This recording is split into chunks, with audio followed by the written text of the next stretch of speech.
तर आपल्या सायकलवरून थेट ग्राउंडवर आलो आहे. सकाळचे 7 वाजले असतील. सूर्योदय झालेला आहे, प्रसन्न सूर्योदय. आणि पोलीस भरती बॅकग्राऊंड, पोलीस भरतीची मुलं सगळे व्यायाम करतात. आणि या धावपट्टीवरती सूर्यनमस्कार मारणार आहे, कारण घरामध्ये व्यायाम करून खूप कंटाळा येतो, तेवढी मजा येत नाही जेवढी सूर्याला समोर ठेवून व्यायाम करायचा असतो. इथे 12 सूर्यनमस्कार मारूया फक्त आणि फक्त. सायकल आपली ॲटलस हिरो कंपनीची आहे. हे बघा, जुनी सायकल लिटरली भंगारातून घेतली होती 700 रुपयाला फक्त मी. पण झालं आता 8-10 महिने किंवा वर्ष झालं असेल, एकदम ओके काम देते मला. महत्त्वाचं काय आहे की आपलं काम होणं महत्त्वाचं आहे. आपण सायकल एखादी वस्तू नवीन आहे जुनी आहे हे महत्त्वाचं नाही आहे, तर आपलं काम होतं की नाही हे जास्त महत्त्वाचं आहे. सो चला आता सूर्यनमस्कार करून घेऊया.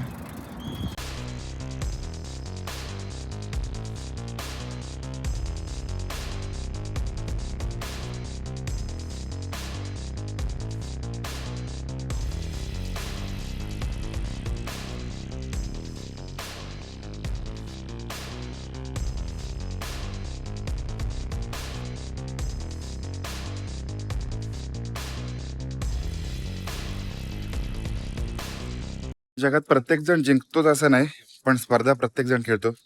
पोलीस भरतीचं उदाहरण आहे. खूप सारी मुलं पोलीस भरतीसाठी प्रयत्न करतात, त्यांना यश मिळतं नाही मिळतं माहिती नाही. चला, व्यायाम तर झालेला आहे थोडासा, घरी जाऊया आणि बघूया काय चालू आहे. तर आज तुम्ही बघितलं असेल, बाबा एकटं त्या ग्राउंड वरती जाऊन आले, कारण की उद्या माझी एक्झाम आहे, म्हणजे आज नाहीये.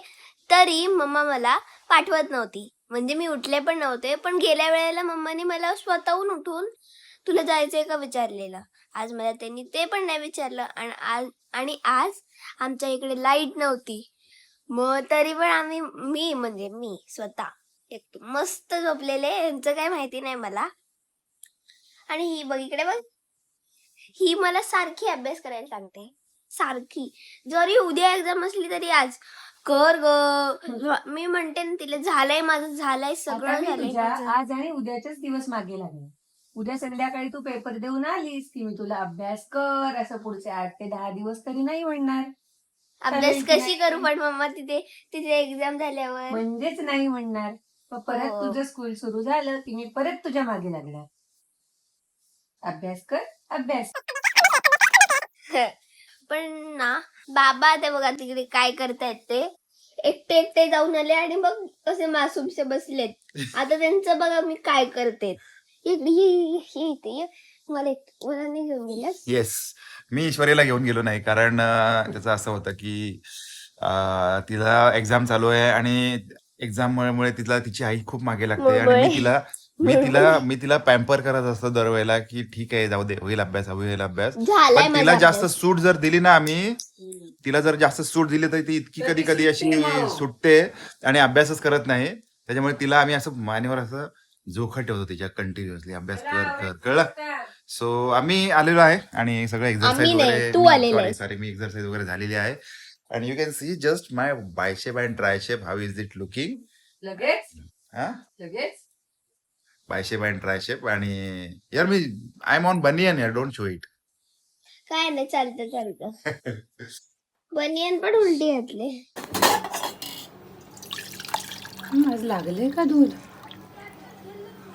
हे बघ, लागलं नाही पाहिजे खरं. कोवळं आहे बहुतेक. वास तर नाही येते, पण कोवळं आहे दूध बहुतेक. तर बघा, आज आपल्याकडे दर 1 दिवसाआड दूध येतं. आणि आता परवाच दूध अजून शिल्लक आहे आणि आज नवीन दूध आलेलं आहे. त्यामुळे मला आता प्रश्न पडलाय की त्या दुधाचं करायचं काय. आणि मग मी विचार करते काय करू असं. तर आता खीर करायचा विचार चाललाय.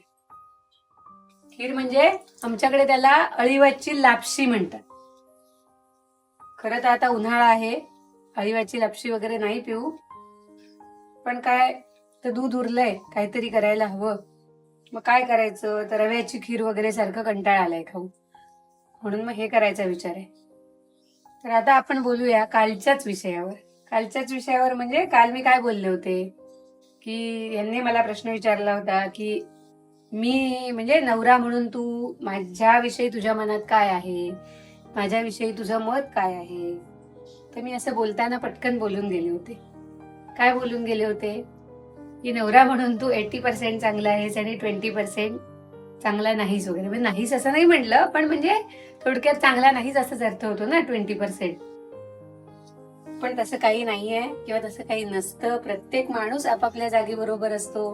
प्रत्येक स्त्री सुद्धा आपल्या जागी बरोबर असते. प्रत्येक पुरुष आपल्या जागी बरोबर असतो. परंतु मी नंतर जे बोलले ड्रिंक करणारे, त्याच्यात मला काहीच बदल करायचा नाहीये, कारण ते अगदी खरं आहे. कुठल्याही ड्रिंक करणाऱ्या व्यक्तीच्या घरामध्ये काय प्रॉब्लेम असतात किंवा काय प्रॉब्लेम होतात ते त्याच बायकांना, त्या स्त्रियांना माहिती असतात. त्यामुळे कृपा करून जर कोणी ड्रिंक करत असेल आणि त्या मैत्रिणीला माझा त्रास होत असेल तर कृपा करून त्या दादांनी माझ्या या गोष्टी टाळाव्यात, बंद कराव्यात. किंवा करायचं जरी असेल तरी सुद्धा प्रमाणात करून घरात आपल्या घरातल्या स्वतःच्या घरातल्या व्यक्तीलाही, आपल्या माणसालाही आपल्यामुळे त्रास होता कामा नाहीये याची काळजी प्रत्येक माणसाने घेतली पाहिजे.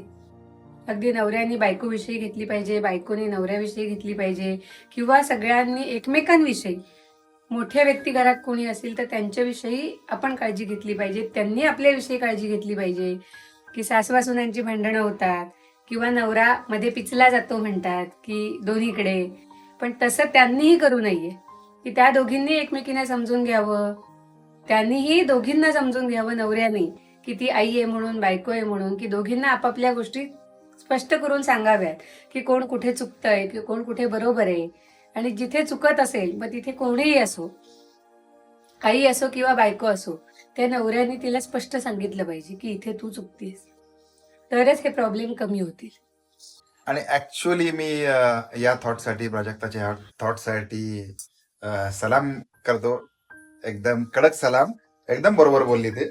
आम्ही ब्लॉगमध्ये बऱ्याच वेळेला अशा गोष्टी घेत असतो, म्हणजे चुकीच्या, बरोबर, किंवा जे एक ऑर्डिनरी कॉमन मॅनचं लाईफ आहे ना ते दाखवायचा प्रयत्न करतो. आणि जे आहेच कॉमनच आहे ना, काय असं वेगळं काही भारी नाही आहे.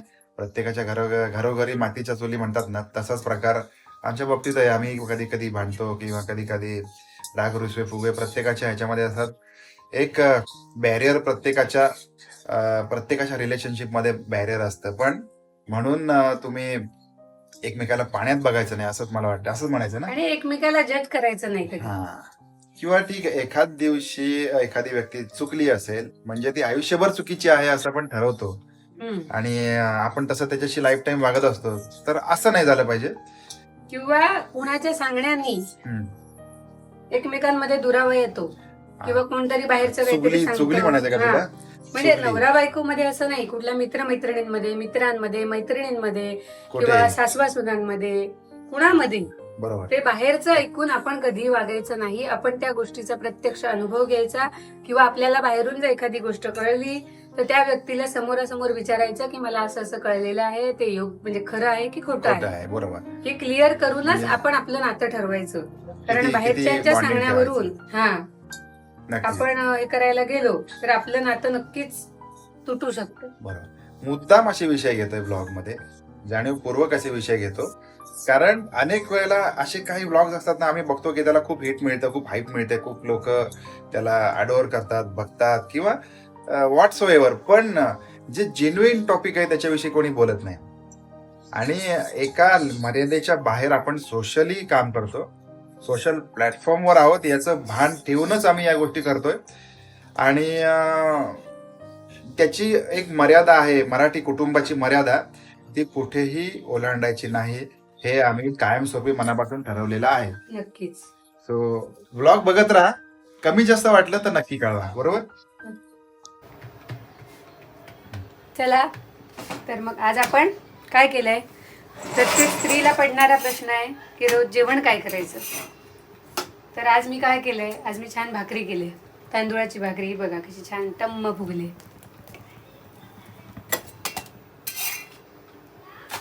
आणि इकडे केलेलं आहे आपण, दाखव ना ते, ही आहे आपली मटारची भाजी. हा म्हणजे सगळं मटर पनीर वाली भाजी आहे. यहाँ पे लापशीची खीर आहे, म्हणजे लापशी आहे, लापशीची खीर नसते, लापशीची खीर नसते कधी, लापशी आहे फक्त. आणि जेवण मस्त बनून रेडी आहे, भाकऱ्या वगैरे सगळ्या झालेल्या आहेत. आता आपण ईश्वरी आली क्लासला जाऊन की लगेच जेवायला बसूया आणि मग जेवून घेऊया.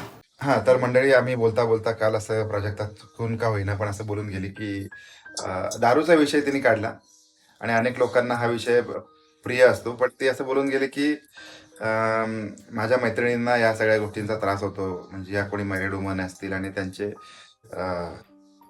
मिस्टर जर का ड्रिंक वगैरे जास्त करत असेल तर त्यांच्या घराला किंवा त्यांना त्रास होतोय, ती बोलून गेली. कदाचित म्हणजे ही गोष्ट तिने नाही, पण मी ते चुकीचं बोलले असं मला वाटत नाही. बरोबर, कारण तसंही घरच्यांना त्रास होतो तो होतोच, पण दारू ही शरीरासाठी अपायकारकच आहे. एक्झॅक्टली. त्यामुळे तसंही त्या स्वतः व्यक्तीसाठी सुद्धा ती हानिकारकच आहे. त्यामुळे ती न पिणं जास्तच योग्य आहे. हा, पण ती पिण्यामुळे जे दुष्परिणाम होतात आणि घरच्यांना ज्या गोष्टी त्रास सहन कराव्या लागतात तेही तितकंच महत्वाचं आहे. बरोबर. आणि म्हणजे असं का आम्ही अपोलॉजी हे करतो की एखाद्या माणसाला थोडस हा, प्रत्येकाला हे विचार पटतील असं नाही. हर्ट होऊ शकतं. प्रत्येकाचे विचार करण्याची पद्धत वेगळी असते. पण मी कुणालाही पर्सनली बोललेली नाहीये. मी एकंदर बाहेरची जी परिस्थिती आपण बघतो त्यावर मी बोलली. बरोबर. त्याच्यामुळे कोणी हर्ट झाला असेल तर हा, आमची त्याबद्दल sorry. आमची अपॉलॉजी आहे. आणि जरी असली जरी काही जरी असेल तरी आम्ही असे विषय घेतच राहणार जे सोशली जास्त महत्वाचे आहेत ते घेत जाणार आहे. आणि आम्ही कुणाच्याही पर्सनल एखाद्या व्यक्तीवर किंवा त्याच्या आयुष्यावर बोलत नाही. आणि असं म्हणतात ना की ज्या गोष्टी दाखवल्या जातात, ज्या बाहेर खपतात अशाच गोष्टी दाखवल्या जातात आणि ज्या गोष्टी आवश्यक आहेत त्या दाखवल्या जात नाहीत. मग कुठल्याही टीव्ही चॅनलवरती असेल, कुठल्याही गोष्टींवरती असेल, आम्हाला व्ह्यूज टीव्हीवर सुद्धा बघा सिगरेटच्या आणि गुटखाच्या पान तंबाखूच्या ऍडव्हर्टाईज दाखवतात, पण त्याच्या खाली पट्टी येते छोट्या अक्षरामध्ये. हा.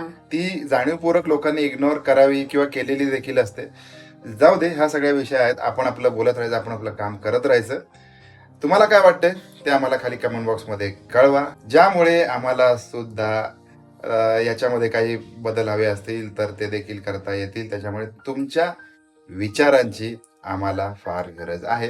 भेटणार आहोत आपण नवीन ब्लॉग मध्ये. तोपर्यंत बाय बाय. बाय.